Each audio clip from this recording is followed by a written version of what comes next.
ಆತ್ಮೀಯ H16 news ದೇಶದ ನಮಗೆ ಸ್ವಾಗತ. ನಾನು ನಿಮ್ಮ ಎಂ ಮಲ್ಲಪ್ಪ ಜೂದರ.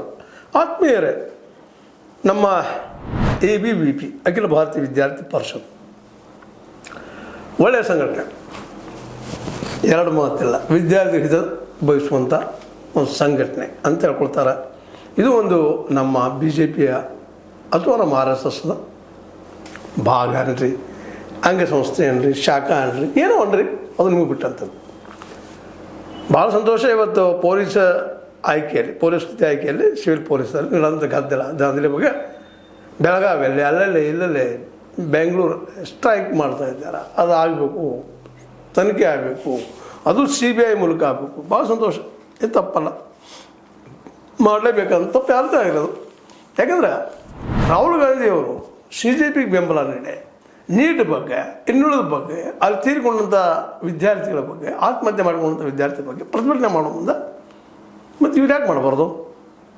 ಇವರು ಸರಿನಾ? ಯಾಕಪ್ಪ ಅಲ್ಲೇ ನೀವು ಕೇಂದ್ರ ಸರ್ಕಾರ ವಿರೋಧ ಮಾಡಿದ್ರಿ, ಮತ್ತು ಇಲ್ಲಿ ನೋಡ್ರಿ ಎಕ್ಸಾಮ್ ನಡೆಸ್ತಾ ಇದ್ದೀರಿ ಅಂತ ಎಲ್ಲರೂ ಒಂದೇ ರೀತಿ ಇರಬೇಕಲ್ಲ, ನೀವೇನು ಭಿನ್ನ ಅದರಿ ಅನ್ನುವಂಥ ರೀತಿಯಲ್ಲಿ ಈ ABVP ಅವರು ವಿರೋಧ ಮಾಡ್ತಾ ಇದ್ದಾರೆ. ಭಾಳ ಸಂತೋಷ. ಅದು ಇದೇ ಕೆಲಸವನ್ನು CJPಗೆ ಯಾಕೆ ಬೆಂಬಲಿಸಲಿಲ್ಲ ನಮ್ಮ ABVP ಅವರು ಅನ್ನೋದು ಮಾತ್ರ ಇವತ್ತು ಪ್ರಶ್ನಾರ್ಹ. ಅದೇನು ಬೆಂಬಲಿಸಿದಾರೋ ನನಗೆ ಗೊತ್ತಿಲ್ಲ. ನಾನು ನೋಡಿದ ಪ್ರಕಾರ ಇತ್ತೀಚೆಗೆ ಒಂದಿಷ್ಟು ಸ್ಟೇಟ್ಮೆಂಟ್ ಕೊಟ್ಟಿರ್ಬೋದು CJP ಪರವಾಗಿ ಅಥವಾ ಜನಜಿ ಪರವಾಗಿ, ಆದರೆ ಅದಕ್ಕೆ ಪೂರ್ಣ ಪ್ರಮಾಣದಲ್ಲೇ ಬೆಂಬಲ ಕೊಟ್ಟ ಹೋರಾಟ ಮಾಡಿದ್ದು ಮಾತ್ರ ನನಗೆ ಕಂಡಿಲ್ಲ. ನಿಮಗೆ ಕಂಡ್ರೆ ತಿಳಿಸ್ರಿ, ಕೆಳಗೆ ನೀವು ನಿಮ್ಮ ಅಭಿಪ್ರಾಯ ತಿಳಿಸೋದು. ನಾನು ತಪ್ಪು ಹೇಳಿದ್ದೀನಪ್ಪ ಅಂತೇಳಿ ಮಾಡಿರಿ, ವಿರೋಧ ಮಾಡ್ತೀವಿ, ಪ್ರಾಮಾಣಿಕವಾಗಿ ಎಕ್ಸಾಮ್ಗಳು. ಯಾವ ಮಗುವಿಗೂ ಅನ್ಯಾಯ ಆಗಬಾರ್ದು, ಯಾರಿಗೂ ಅನ್ಯಾಯ ಆಗಬಾರ್ದು. ಪರೀಕ್ಷೆ ಅತ್ಯಂತ ಪ್ರಾಮಾಣಿಕವಾಗಿ ಆಗಬೇಕು. ಯಾಕಂದರೆ ಈ ದೇಶದ ಭವಿಷ್ಯ ಮಕ್ಕಳ ಕೈಯಲ್ಲ, ನಮ್ಮ ಕೈಯಲ್ಲ. ನಾವು ಭೂತ್ಕಾರಗಳಾಗ್ತಾ ಇದ್ದೀವಿ. ಆದರೆ ದೇಶವನ್ನು ಕಟ್ಟುವಲ್ಲಿ ನಮ್ಮ ಪಾತ್ರನ ಭಾಳ ಮಹತ್ವದ್ದು ಇರ್ತದೆ. ಯಾಕಪ್ಪ ಅಂತಂದರೆ ಹಿರಿಯರಾದಂಥವರು ಒಳ್ಳೆಯ ಮಾರ್ಗದರ್ಶನ ಮಾಡಬೇಕಾಗ್ತದೆ. ಸರಿಯಾದ ಬ್ಯಾಲೆನ್ಸು, ಸಮತೋಲಿತವಾದಂಥ ಒಂದು ಏನಪ್ಪ ಅಂತ ನಿರ್ಧಾರ ತಗೋಬೇಕಾಗ್ತದೆ. ಹೌದು, ಇದು ಕಾಂಗ್ರೆಸ್ ಸರ್ಕಾರದ ಅಲ್ಲೇನೋ ಪೊಲೀಸ್ ಎಕ್ಸಾಮ್ದಲ್ಲೇ ಇನ್ನುಳಿದ ಎಕ್ಸಾಮ್ಗಳಲ್ಲೇ ಗದ್ದಲಾಗ್ಯದ, ಅದಕ್ಕೆ ನಾವು ವಿರೋಧ ಮಾಡ್ತೀವಿ. ಹಾಗೆ ಆಗಬಾರ್ದು. ಕಾಂಗ್ರೆಸ್ ಇರಲಿ, BJP ಇರಲಿ, SP ಇರಲಿ, JDU ಇರಲಿ, ಯಾರದ್ದೇ ಇರಲಿ ಸರ್ಕಾರ, ಎಲ್ಲಿ ನಡೀತದನೋ ಅನ್ಯಾಯ, ಎಲ್ಲಿ ವಿದ್ಯಾರ್ಥಿಗಳ ಅನ್ಯಾಯ ಆಗ್ತದನೋ ಅದರ ಪರವಾಗಿ, ಅಂದರೆ ಅನ್ಯಾಯದ ವಿರೋಧವಾಗಿ ನ್ಯಾಯದ ಪರವಾಗಿ ಹೋರಾಟ ಮಾಡಬೇಕಾಗಿದ್ದು ನಮ್ಮೆಲ್ಲರ ಕರ್ತವ್ಯ. ಅದೇ ರೀತಿ ABVPಯ ಕರ್ತವ್ಯವೂ ಕೂಡ. ಆ ದಿಶೆಯಲ್ಲಿ ಇಲ್ಲಿವರೆಗೆ CJP ಮತ್ತು ಅದರಲ್ಲೂ ನಿಮ್ಗೆ ಗೊತ್ತದ ಸೋನಮ್ ವಾಂಗ್ಚುಕ್ ಅವರು 21-22 ದಿವಸ ಉಪವಾಸ ಇದ್ದರು. ಆ ಸಂದರ್ಭದಲ್ಲಿ ಎಲ್ಲೂ ನಾವು ABVPಯಿಂದ ಹೌದು ಸರಿಯಾದವ್ರು ಮಾಡುವಂಥದ್ದು ಸತ್ಯದ, ಅದು ಆಗಬೇಕು ಅನ್ನೋಂಥ ಮಾತನ್ನು ಪ್ರತಿಭಟನಾ ಮೂಲಕ ಹೇಳಿದ್ದ ನಾವು ಕಂಡಿಲ್ಲ. ಹೀಗಾಗಬಾರ್ದು. ABVP ವಿದ್ಯಾರ್ಥಿಗಳು ನನ್ನ ಮನವಿ ಏನಪ್ಪ ಅಂತಂದ್ರೆ, ಎಲ್ಲೋ ಆಗಲಿ, ಯಾರದ್ದೇ ವಿದ್ಯಾರ್ಥಿ ಇರಲಿ, ಕಮ್ಯುನಿಸ್ಟ್ ಇರಲಿ, ಲೆಫ್ಟಿಸ್ಟ್ ಇರಲಿ, ರೈಟಿಸ್ಟ್ ಇರಲಿ, ಸಾಂಪ್ರದಾಯವಾದಿಗಳಿರಲಿ, ಯಾವ ವಾದಿದ್ರೆ ಏನ್ರಿ, ಪ್ರಾಮಾಣಿಕವಾಗಿ ಪರೀಕ್ಷೆ ಬರೀಬೇಕು, ಯೋಗ್ಯರ ಆಯ್ಕೆ ಆಗಬೇಕು. ಎಲ್ಲರೂ ಹೇಳೋದು ಅದನ್ನು. ಲೆಫ್ಟ್ ವಿಂಗ ರೈಟ್ ವಿಂಗ ಯಾರೂ ಇರೋಲ್ಲ. ಅಂದ್ರೆ ನಮ್ಮ ಹೋರಾಟಗಳ ಸಹಿತ ಆ ನೆಲೆಯಲ್ಲಿ ಆಗಲಾರ್ದ ಪ್ರಾಮಾಣಿಕವಾಗಿ ಸತ್ಯ ನೆಲೆಯಲ್ಲಿ ಆಗಬೇಕು. ಇದನ್ನು ಗಾಂಧೀಜಿಯವರು ಬಯಸ್ತಾಯಿದ್ರು.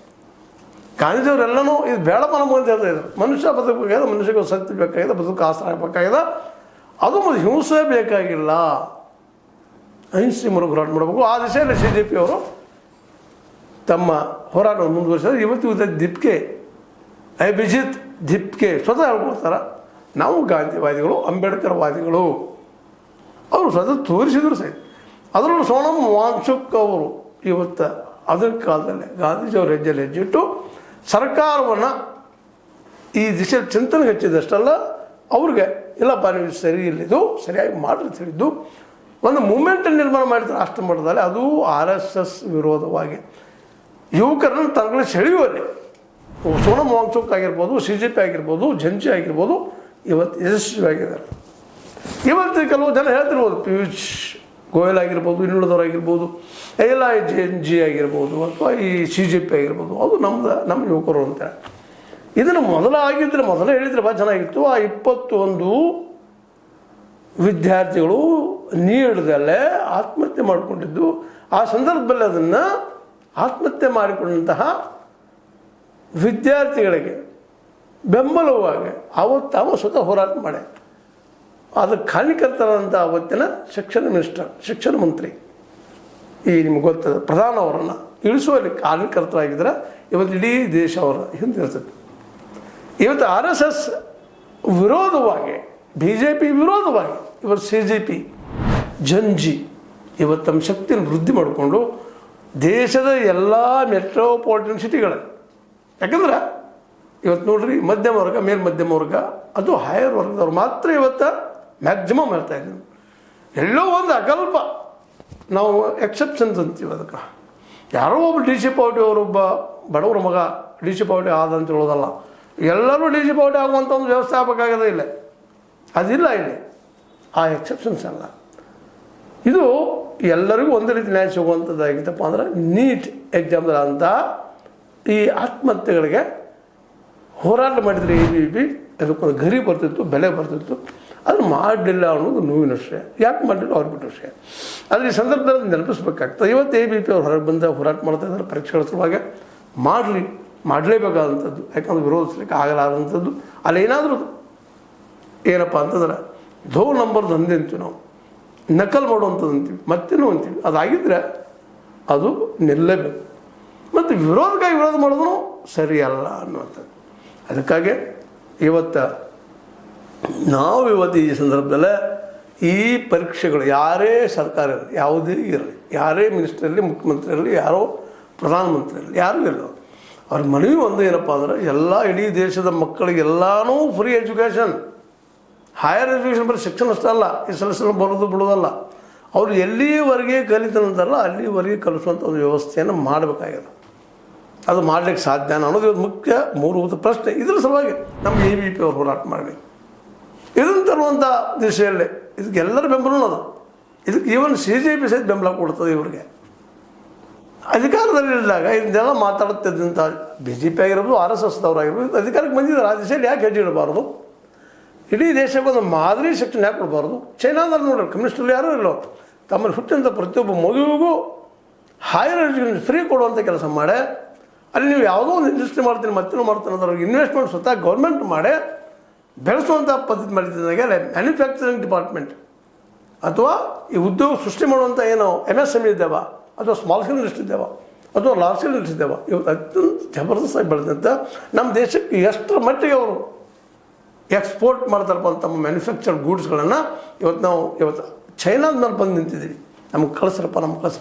ಅದ್ರ ಮೇಲೆ ಇಲ್ಲಿಂದ ಕೆಲವು ನಮ್ಮ ಕಾರ್ಪೊರೇಟ್ಗಳು ಇಂಡಿಯಾ ಮೇಡ್ ಅಂತ ಸ್ಟೀಲ್ ಹಾಕಿ ಅವುಗಳಲ್ಲಿ ಮಾರುವಂಥದ್ದು, ಮತ್ತು ಅಲ್ಲೂ ಏಜೆನ್ಸಿ ಅಲ್ಲೂ ಮತ್ತು ನನಗೆ ಕಮಿಷನ್ ಪಡೆಯುವಂಥ ಕೆಲಸ ಮಾಡೋದರಿಂದಾಗಿ ನಮ್ಮಲ್ಲೇ ಏನಪ್ಪ ಅಂತಂದ್ರೆ ಸೃಜನಾತ್ಮಕವಾದಂಥ ಸೃಷ್ಟಿ ಮಾಡುವಂಥ ಶಕ್ತಿ ಇಲ್ಲದಂದಾಗೆ ನಮಗೆ ಉದ್ಯೋಗವೂ ಇಲ್ಲ, ನಿರುದ್ಯೋಗ ಹೆಚ್ಚಾಗ್ಯದ, ಬಡತನ ಹೆಚ್ಚಾಗ್ತಾ ಹೋಗ್ತದೆ. ಇದಕ್ಕೆಲ್ಲದಕ್ಕೂ ಒಂದು ಫುಲ್ ಪಾಯಿಂಟ್ ಇಡಬೇಕಾಯ್ತಪ್ಪ ಅಂದ್ರೆ ಇಡೀ ನಮ್ಮ ಎಲ್ಲ ಮಕ್ಕಳಿಗೆ, ಶ್ರೀಮಂತರಿರಲಿ ಬಡವರಿರಲಿ ಯಾರೂ ಇರಲಿ, ಎಲ್ಲ ಮಕ್ಕಳಿಗೆ up to higher education free ಇಡ್ರಿ ಮತ್ತು ಮೆಡಿಸಿನ್ ಫ್ರೀ ಇಡ್ರಿ ಅನ್ನೋದು ನಮ್ಮ ಬಹುದಿನದ ಬೇಡಿಕೆ, ನಮ್ಮ ಅನೇಕ ಜನರ ಬೇಡಿಕೆ, ಇದು ಎಲ್ಲರ ಬೇಡಿಕೆ. ಈ ದಿಶೆಯಲ್ಲಿ ಸರ್ಕಾರ ಎಚ್ಚರಗೊಳ್ಳಿ ಮತ್ತು ABP ಅವರು ಈ ದಿಶೆಯಲ್ಲಿ ಹೋರಾಟ ಮಾಡಲಿ. ABP ಹೋರಾಟಕ್ಕೆ ನಮ್ಮದು ಬೆಂಬಲದ. ಕೇವಲ ಯಾವುದೋ ನಮ್ಮ ವಿರೋಧ ಪಕ್ಷದವರಿದ್ದಾರೆ, ಅವ್ರು ಮಾಡ್ತಾ ಇದ್ದಾರೆ, ಏನು ನಡೆದಂಥ ಗದ್ದಲಕ್ಕಾಗಿ ಗದ್ದಲ ಮಾಡೋದು ಅವಶ್ಯಕತೆ ಇಲ್ಲ ಅನ್ನೋ ಮಾತನ್ನು ಸಹಿತ ಈ ಸಂದರ್ಭದಲ್ಲಿ ನೆನಪಿಸ್ಕೊಳ್ತಾ, ಏನೋ ಆಗಲಿ ಹೋರಾಟ ಮಾಡಿದ್ದಾರೆ, ಹೋರಾಟ ಮಾಡ್ತಾಯಿದ್ದಾರೆ ABP ಅವರು. ಅಲ್ಲಿ ನಿಜವಾಗಿಯೂ ಅನ್ಯಾಯ ಆಗಿದ್ದರೆ ವಿದ್ಯಾರ್ಥಿಗಳಿಗೆ ತನಿಖೆ ಆಗಬೇಕು ಅನ್ನೋದು ನಮ್ಮದು ಒತ್ತಾಯ ಅಂತ ಹೇಳ್ತಾ, ಇದು ನಿಮ್ಮ ಲ್ಯಾಕ್ ಆಗಿರ್ಬೋದು, ಲ್ಯಾಕ್ ಸಿನಿಮಾ ಕಮೆಂಟ್ ಜೊತೆ ಸಬ್ಸ್ಕ್ರೈಬ್ 16 ನ್ಯೂಸ್ ಅರ್ಥ ದೇಶ ತರದು ಸತ್ಯತೆಯಲ್ಲಿ ವಂದನೆ. ಆತ್ಮೀಯ ಸಾರ್ವಜನಿಕರಲ್ಲಿ H16 ಅರ್ಥಾತ್ ಸೀತಾರಾಮದಿಂದ ಒಂದು ಮನವಿ. ಈ ಸಂಸ್ಥೆ ಭ್ರಷ್ಟಾಚಾರ, ಅನ್ಯಾಯ, ಅತ್ಯಾಚಾರಗಳಿಂದ ನೊಂದವರ ವೇದಿಕೆ, ಅನ್ಯಾಯಕೋರರ, ಭೂಗಳ್ಳರ, ನಶಾ ಸಾರಾಯಿ ಮಾಫಿಯಾಗಳ ವಿರುದ್ಧದ ಧ್ವನಿ, ರೈತರ, ಕೂಲಿಕಾರ, ಕಾರ್ಮಿಕರ, ಬಿದ್ದ ಸಮುದಾಯ ಜನರ ಧ್ವನಿ ಬೆಂಬಲವಾಗಿ ನಿಂತು ತನುಮನ ಧನದ ಸಹಾಯಕ್ಕೆ ಸಾರ್ವಜನಿಕರಲ್ಲಿ ಕೋರಿಕೆ. ದಾನದ ಸಹಾಯ ನೀಡಿ ಸ್ವಾತಂತ್ರ್ಯ ಪತ್ರಿಕೋದ್ಯಮ ಉಳಿಸಿ ಬೆಳೆಸಿ. ವಂದನೆಗಳು.